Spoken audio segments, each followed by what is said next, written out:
Всем привет! Второй день нашего автотрипа. Сегодня мы выезжаем с города Семей. Решили по пути заскочить в столовую. Семей — это город, один из крупнейших городов вот именно вверху Казахстана. Он граничит с Россией. Вообще Семей раньше назывался Семипалатинск. Ой, смотрите, мост. Такие мосты у меня как-то ассоциируются с с фильмами про зомби. Тут зомби скакивает, ебать. Прям ух ты. Ну как видите, вау, ребята. Для местных жителей это обычный мост. Вау, это мост. Ксюша инула. Как тебе мост? Вау! Ух ты, смотрите.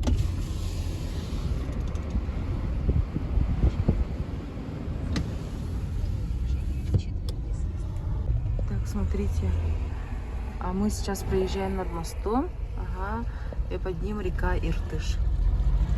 Семипалатинск был назван в честь Семипалатной крепости, буддийских храмов, что-то в этом роде.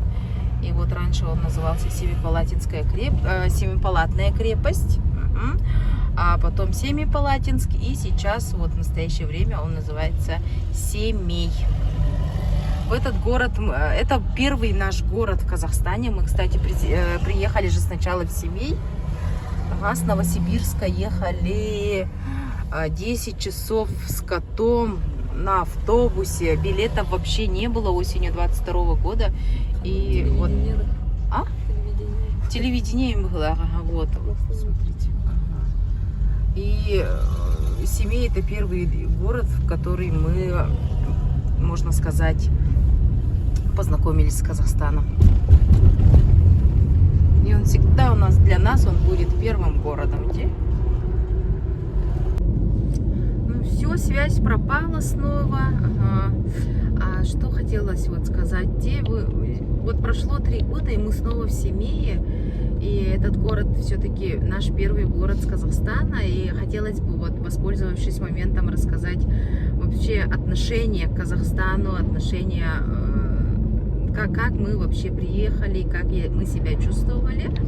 Потому что я думаю, что наше отношение чуть отличается чем от других мигрантов, потому что мы были готовы к этому переезду, и как-то нас тянуло постоянно, всегда вот в Алматушечку, душечку тянуло.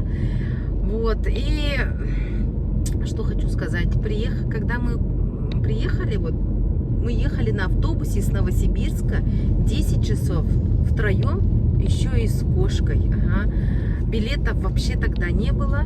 И мы почувствовали, что здесь нам спокойно.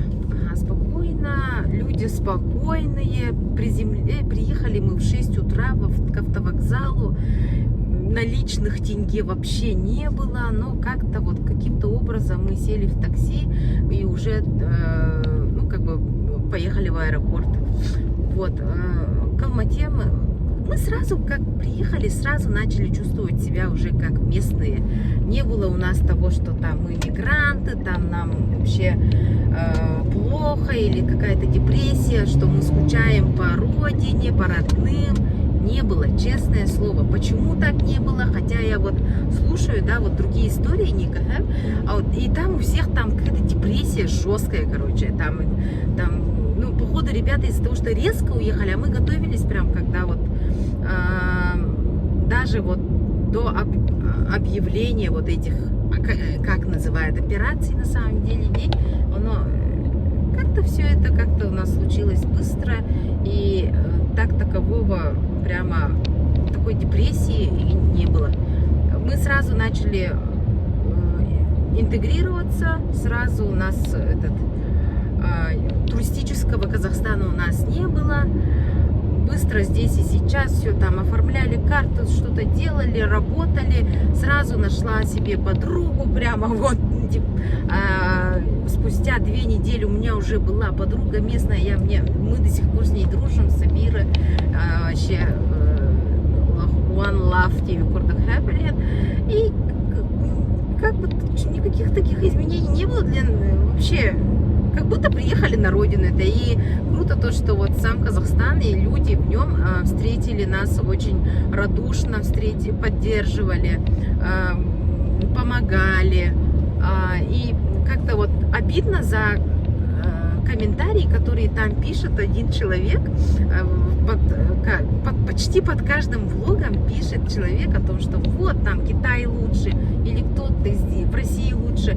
У каждого свое, честное слово. Мы живем в Казахстане, мы любим эту страну, мы нашли себя, можно сказать, нам спокойно здесь, и нам хорошо, но это не говорит о том, что все, мы отказались от Родины, никогда, нет.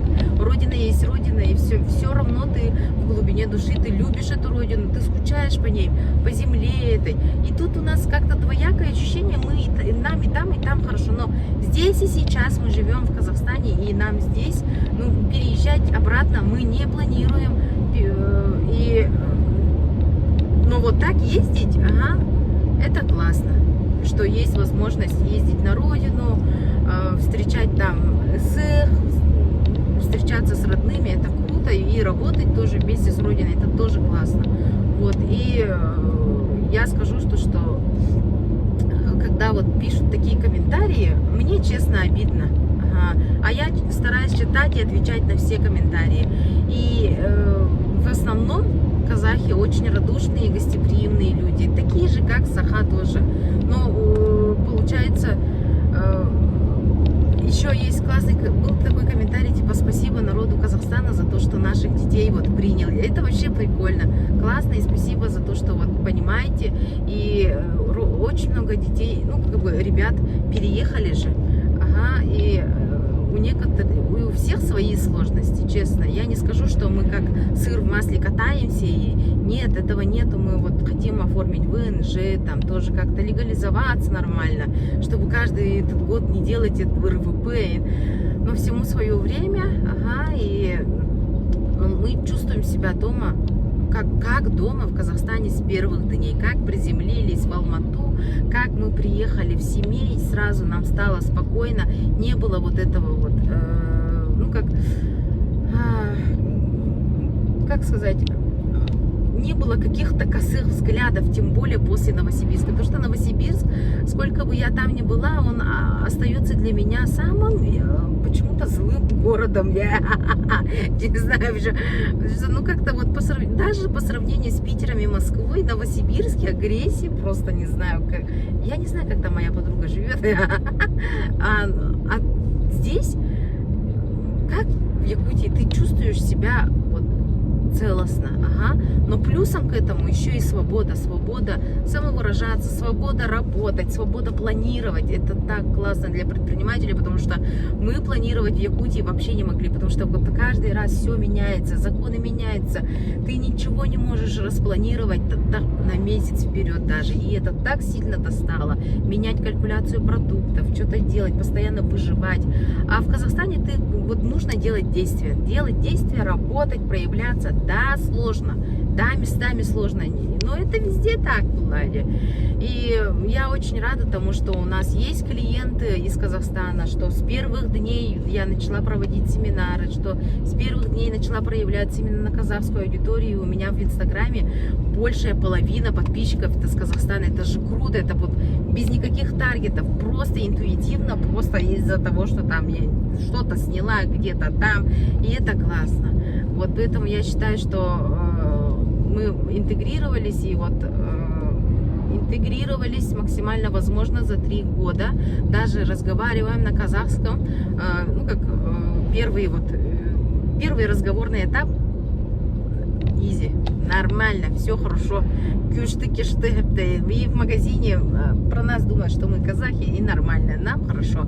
И мы все равно учим язык, культуру, узнаем, и это классно. Мы не говорим о том, что нет, в каких-то сложных, конечно, моментах я говорю, что мен казах не мыслю, а так везде вот стараюсь именно говорить на казахском, потому что считаю, что нужно знать язык страны, в которой ты живешь.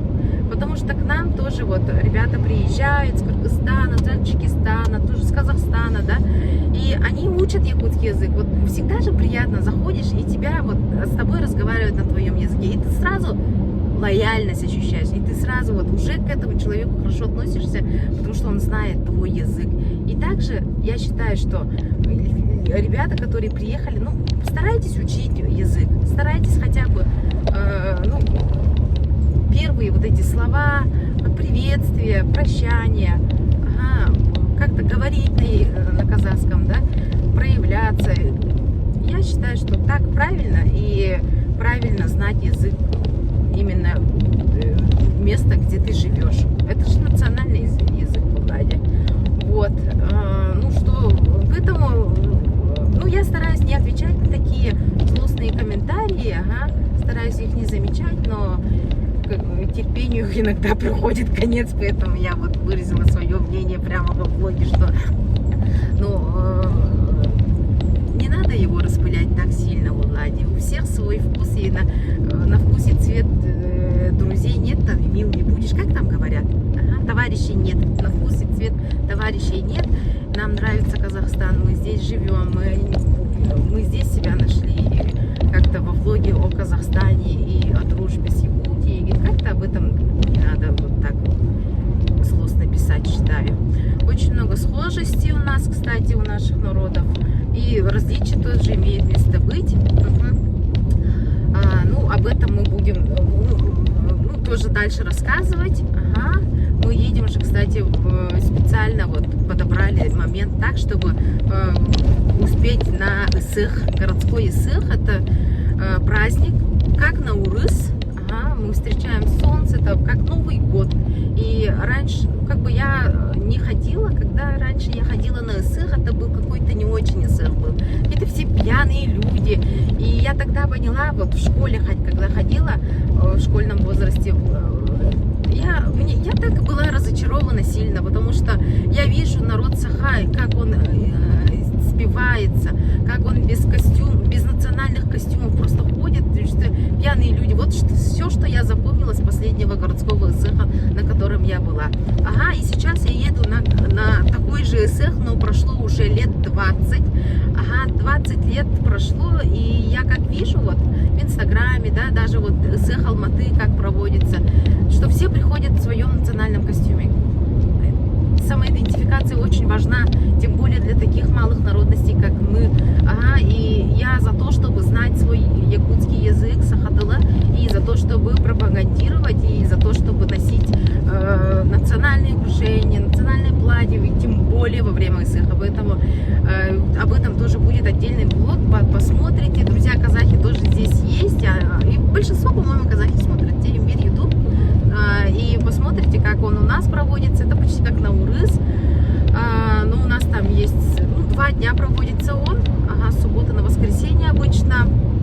И я сама буду лицезреть его впервые, так же, как и вы. Вот.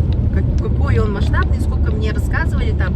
Мы встречали солнце, мы там пели, мы там танцевали, конные скачки. Я этого ни разу не видела вживую. Через телевизор вот так как-то мимолетом и все. И ни разу за свои 37 лет не встречала солнце. Ой, прикиньте, да, вот ни разу за свои 37 лет я не встречала солнце. Это ужас какой-то же просто, Вот, и вот это мы будем делать. Моя мама уже сшила мне платье, Ксюша сейчас шьет. И я прям вот в предвкушении, никогда такого не было. Ну, будем смотреть. Так что вот так. Как-то все в кучу получилось, но рассказала то, что чувствую, и то, что считаю нужным, и свою позицию по поводу вот этих комментариев. Так что едем дальше. Сейчас путь держим в сторону Барнаула.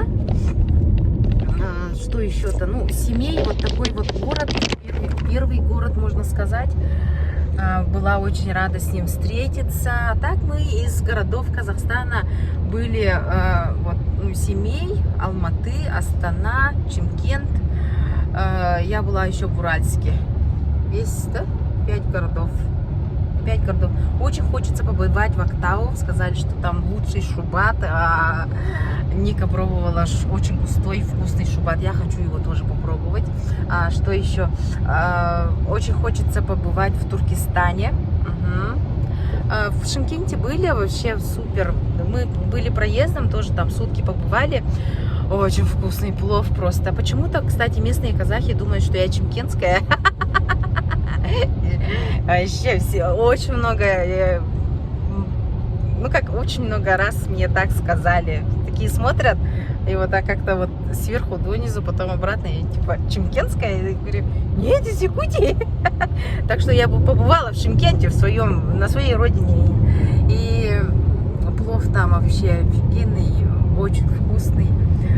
Вот еще ездили в Узбекистан.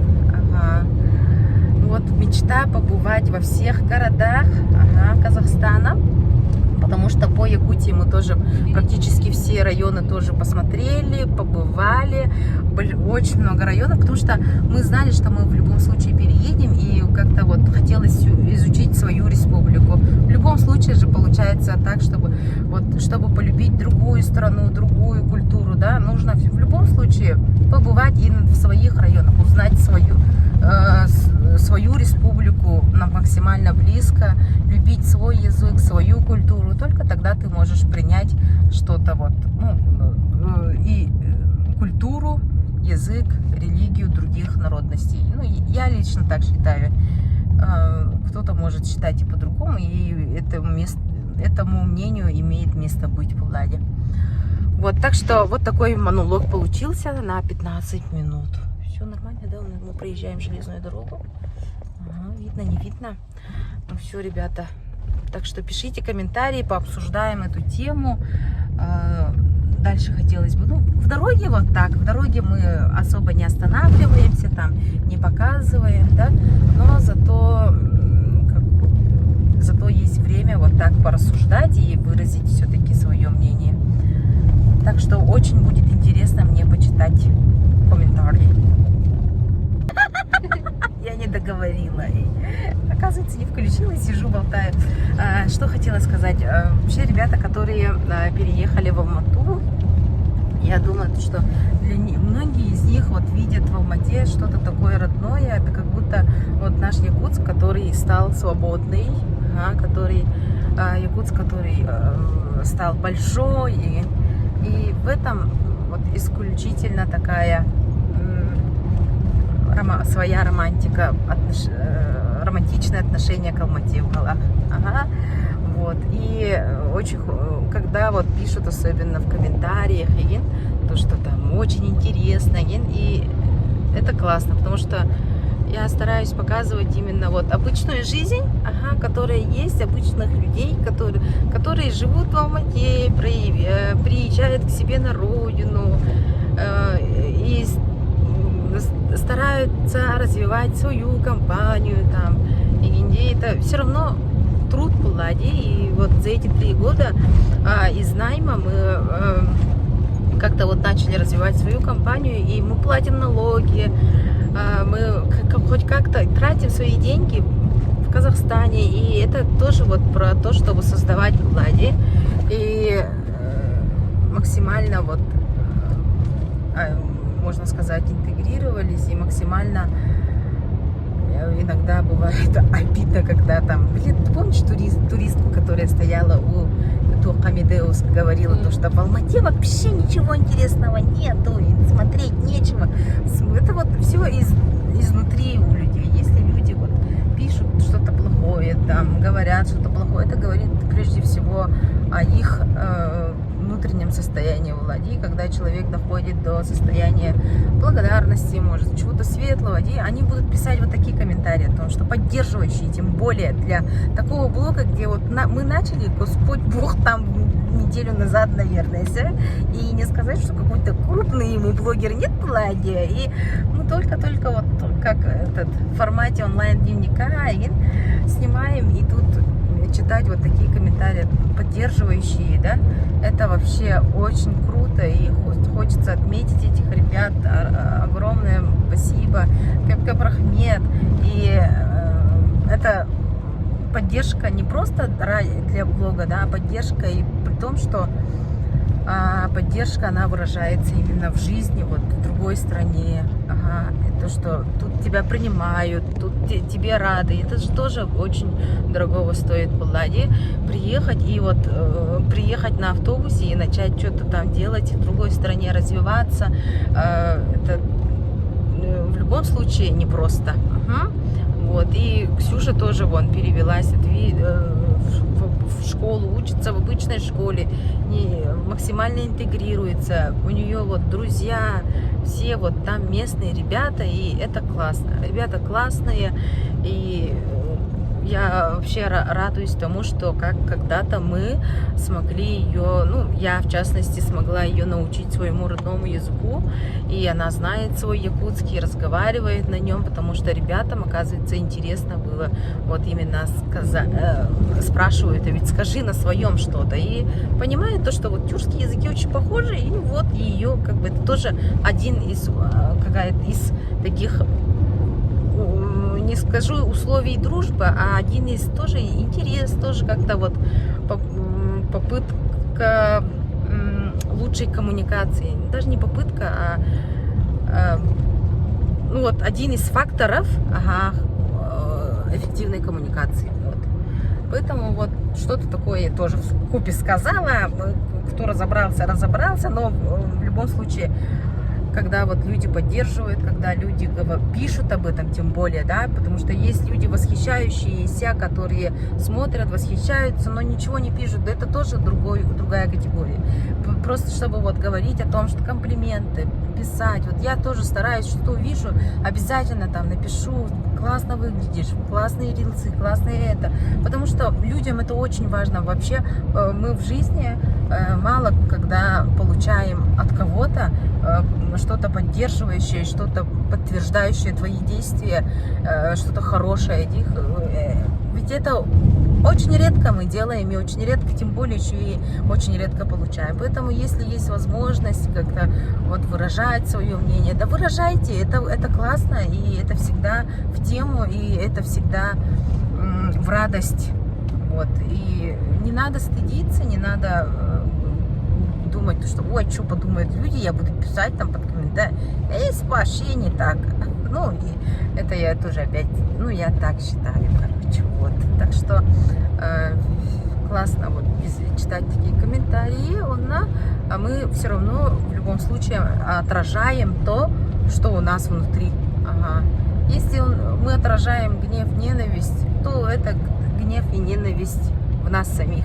Если мы не уважаем чужую культуру, чужой язык, мы также не уважаем свою культуру и свой язык. Вот, ну, я лично так думаю. А что думаете вы? Напишите в комментариях. Ну что, мы зашли в столовую, «Березка» называется. Ксюша заказала себе манты. Я взяла пельмени. Просто обожаю пельмени. И Ника плов. Как тебе плов? Нормально. Нормально, да? Мне нравится. Я очень такой именно не привереда в еде. Пельмени у нас на праздничном столе стояли. Поэтому для меня это уже праздник. Тебе как манты? Чай. Это тоже не привереда. Вот кто привереда прям. Потому что с детства ты обучена кушать вкусно. Да? Вкусный чай. Да? Вкусно, да? Да. Все, осволся. Так, ребята, мы сейчас в Дмитриевке покушали вот в этой «Березке». И... Ау! нас получается сейчас до границы примерно 1,5-2 часа. Что там? Есть, да? А? Итак, в этом местном магазинчике мы купили колу. Посмотрите. Что там написано? Кёпрахмет написано. Упиваемся колой как можем. Ника потихо отказывается от сахара. Посмотрите, у нее кола без сахара, а у меня с сахаром. И еще написано Арман. Почему? Потому что Ксюшиного парня зовут Арман. Пусть об этом узнает в Ютубе. Это, господи, да? Вот. Вообще я хотела ее сфоткать с этой колой и отправить ее парню. Но она отказалась. Ну и ладно.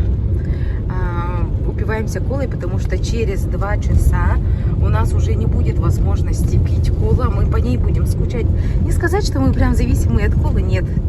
На самом деле не так часто пьем, но когда колы нету, когда в запрете она, то хочется. Ага.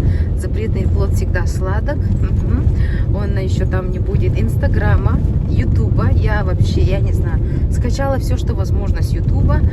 С Инстаграма я не... Ну, как-то будем заходить через VPN. И это будет, ну так, скудно буду заходить, наверное. Вот, и еще взяла шоколадку Max and Fun. Почему? Потому что она там дорого стоит. Я не знаю, нас пугают ценами на продукты. Говорят, что они дорого выглядят, потому что толстенькие, потому что там в Якутске очень высокие цены на продукты. Посмотрим, будем тоже смотреть, снимать. И сказали, что там дороги вообще разбитые. Будем посмотреть. Ребята, мы уже на границе. Погранконтроль. Сейчас я расскажу. Подождите, вот. Видели, да? Видели огромное количество фур, да? Это вот китайские виновицы вообще. Да? Я, подошла, туда.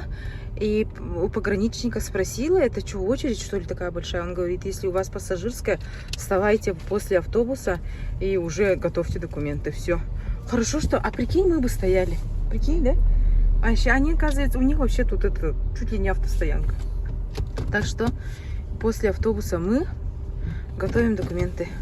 Все, готовь документы. Где документы? Вообще ситуация адовая чуть не случилась. Прикиньте, Ага. Ксюшу чуть не депортировали на 3 месяца. Знаете почему? Потому что, оказывается, вот на территории Казахстана Ксюше исполнилось 16 лет. И теперь ей отдельный РВП нужен. Мы не знали, что автоматом до совершеннолетия мне говорили. Я такая, ну ладно, и хожу. Оказывается, теперь школа должна сделать ей РВП, и у нее было 90 дней с момента 16-летия, и сегодня был 89-й день. А если бы был 90-й, все, предупреждение, штраф, и на 3 месяца в России только живешь, Жесть. Ну хорошо, сказали, молодцы, что сразу, сегодня приехали дети. Ага. Прикинь, вот на день позже бы сделали, да? Пипец. Ага, обратно бы поехали. И получается... Мы бы не поехали, да? Поехала. Ага, и теперь нужно будет, как связь появится, мне нужно написать классному руководителю, чтобы они уже делали РВП, и чтобы мы, когда приземлились, чтобы точно уже сразу РВП было. Вот, так что следите за документами. Ага. Ребенку 16 лет исполняется на территории Казахстана, и сразу по закону миграции нужно делать РВП отдельно. Кстати, ребята, заправка вот где-то после Семея есть одна, Казах Ойл, и все, после этого нет заправок. На границе нету заправок. Мы думали, что типа тут на границе. Но у нас много, вдруг, помнишь, мы у Алдана или у Нерингри чуть остались без бензина. Это Ага, так что, если что, имейте в виду, что на границе нету заправок. О, смотрите, очередь какая. Алтайский край, мы в России. Добро пожаловать. И вы молодцы. Иди. Столько работы. Аж вспотели. Вообще, ребят, скажу, кстати, в России, на границе, ну, хорошо пересекли, в принципе. Каких-то лишних вопросов не было. Как оказалось, ну, вообще, историй много. Вот, я же рассказала, Ди, про 90 дней. Ага, вот сейчас Россию пересекаем. Ну, хорошо, конечно, все вещи вытащили, все проверили. В принципе, так и должно быть. Там с зеркалами, с собакой. Все проверили досконально. Нас не пускали. Ника все одна. Ага, прошла всю проверку. И, ну, хорошо. Ага. Вообще вопросов не задавали, а то обычно у меня задают вопросы, с какой целью пересекаете границу России, типа.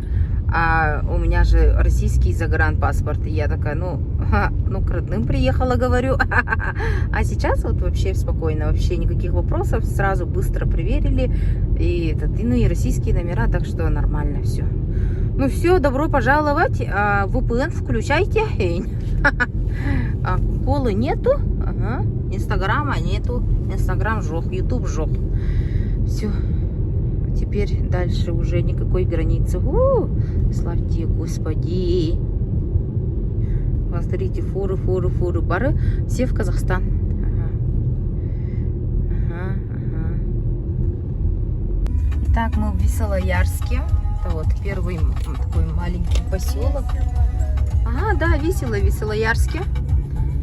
Ага. Это первый такой поселок после границы. Вот так он выглядит. Якутские песни на репите. Ну что, мы в Рубцовске. Так выглядит город. Посмотрите на троллейбус. Он прям какой-то... Я впервые такой старый троллейбус вижу. Он такой раритетный какой-то. Вот такой прямо вот. Такой СССРовский, если честно. Ну, в принципе, так. А так автобусов нет, как будто одни троллейбусы, да? А, нет, вот автобус. Ага. Да, странненько. Ну, непривычно. Еще непривычно, что я заметила, то, что вот знаки, названия магазинов, вот без казахских названий. Короче, как-то привыкли мы, что ли, как будто это только на русском есть версии. Дороги, состояние дорог, ага. Ну, вот, ремонт делают по ходу, да? Но так очень много внезапных дырок. Прям ямочек много. Ничего, город маленький, ага, зато вот работы идут, тротуар делают вообще, вот. Посмотрите, что очень радует. Ага. Вот. Сегодня, мы доедем до Барнаула, где-то 280 километров сейчас.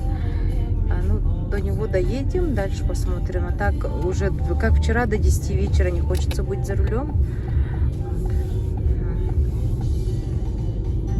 Все, мы покидаем Рубцовск. Население этого города 121 тысяча человек ведь. И, знаете, Рубцовск был назван в честь крестьянина Рубцова, ведь, Ника. Угу. Годом основания считается 1892, когда разрешили быть... разрешение взяли на то, чтобы поселение сделать. Вот такая краткая этимология названия города. Едем до Барнаула. Ребят, смотрите, вот это все картошка. Или что-то. Но я вижу картошку. Прям вот так уже сколько, не знаю, сколько километров, но вот везде вот эта картошка. Да? Делаем громче.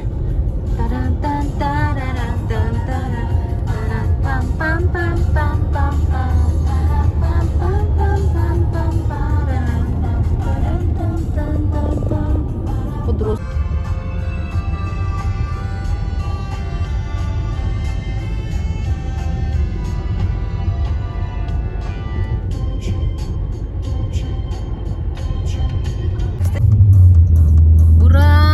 Барнауле. У-ху! Ага. Слышите?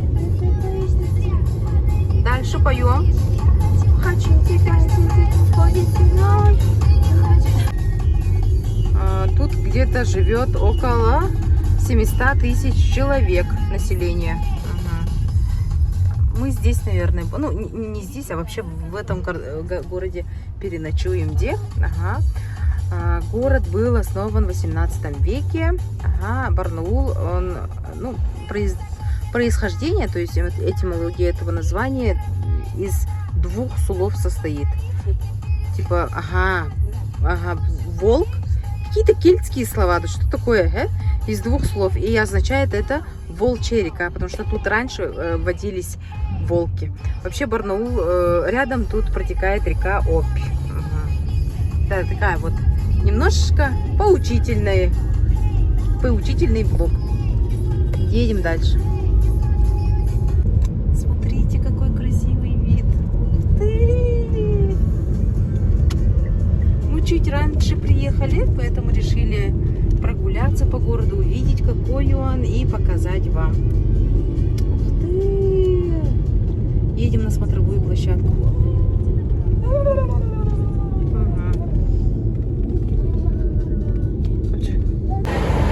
Друзья, мы решили прогуляться по Барнаулу. Смотрите, как красиво. Вы сейчас смотрите на реку Обь, которая является одной из 3 самых великих рек, которые впадают в Северный Ледовитый океан. Ага, это самая западная из них река. А 2 другие — это Енисей и Лена. Лена находится в Якутии. И притоком вот в реку Обь является вот приток Иртыш. Иртыш, помните, да, мы с вами смотрели, он протекает через Семей. Угу. Вот, пожалуйста. Ну Семей же мы проезжали сегодня утром. Я рассказывала, что вот мы проезжаем мост над Иртышом. И вот Иртыш протекает вот сюда, в Обь. Ой, пипец, много комаров, они садятся и невозможно снимать. Меня не сильно кусают. Да? Меня не сильно кусают, видать, я вкуснее. Ага, смотрите, какая серка. Посмотрите, какое интересное здание. Так, мы сейчас будем на мосте, вот проезжаем через мост. Посмотрите, пожалуйста. Да, какие где врата, как в Семей, например. Так, вот. Показываем, пожалуйста. Река Обь. Я ранее вам уже рассказывала про нее. Так, вот такой вот мост. Вот река. Длина этой реки, по-моему, составляет, если не забыла, 3500 километров. Вот красивые здания какие-то. Ну все, сейчас мы выезжаем из города и поужинаем в узбечке, где узбекская кухня. Конечно, мы любим плов. Плов, лагман, пешбармак. Это бахар-бара у узбечкага. Не знаю. И будем сегодня спать в машине, кстати, ребят. Вот так. А завтра у нас физкультура с утра. Все, на сегодня наша последняя точка. Ой, вообще везде комары, прикиньте, да, вот вообще. Что я хочу рассказать, да, у нас по Ксюше случилось так, что оказывается, после того, как ей 16 исполнилось, нужно было ей делать РВП сразу. А как-то я вообще не думала, что мне же говорили, когда я пересекала границу, что до совершеннолетия у нее автоматом будет РВП. Совершеннолетие для меня 18 лет. Видать, может, закон изменились или что, но ей исполнилось 16 лет на территории Казахстана, и ей нужно сделать РВП. теперь у нас, и у нее есть только 90 дней нахождения в Казахстане без РВП. И получается, мы пересекли границу на 89-й день. И у нее остался только один день. И если она не сделает за один день РВП, ага, после приземления в Казахстане, то ее как бы отправляют в Россию на 3 месяца, на 90 дней. И 90 дней она должна, ну, как бы не в Россию отправляют, а вообще должна выйти из Казахстана на 90 дней. Вот. Вот такая история. Сейчас у нас получается 3 варианта. Первый вариант — это вот она будет жить в Якутске до октября месяца. Ага, второй вариант, ага, и Ника кивает, сидит. А второй вариант — это у нее же концерт Лимбизкита. А второй вариант — это как-то вот мне приехать пораньше и как-то это урегулировать до 15 августа. Третье — это, ну, все вместе приехать, за один день сделать, если что, штрафануться, да? У меня же включен, ага, если что, штрафануться и уже как-то урегулировать вопрос. Ну вот только 3 варианта мы видим. Ага, ну, может, предупреждение только будет, да? И нам очень повезло, что мы пересекали именно в 89-й день, а не в 90-й или в 91-й. Вот, ну, что делать-то? Надо уже оформлять ВНЖ, честное слово, уже СКБ. И сейчас мы вот приехали в Барнауле, сидим, покушаем и будем спать в машине. Выйдем за пределы города, наверное, Ну что, друзья, так что вот завтра у нас начинается день физкультуры, потренимся, и завтра должны быть уже в Красноярске. Все, надеюсь, вам нравится. И, кстати, вчерашнее видео, вчерашний влог набрал 2000 просмотров. Мы только что увидели это, и это было супер. Ну, супер классно, как-то мне очень понравилось, и мы очень обрадовались этому, потому что, ну, честно, не ожидали, потому что этот влог ведется больше как онлайн-дневник, и чтобы потом вспоминать, а сейчас получилось, что вот 2000 просмотров и даже 121 подписчик, и это супер круто. Комментарии все читаю, лайкаю, отвечаю, и спасибо огромное за поддержку. Ставьте лайки, подписывайтесь, даже если вы не будете этого делать. Мы все равно будем продолжать.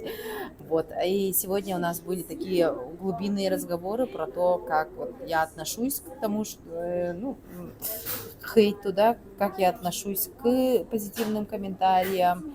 И, ну, я думаю, хорошо прошло, и буду ждать ваших комментариев, ваше мнение.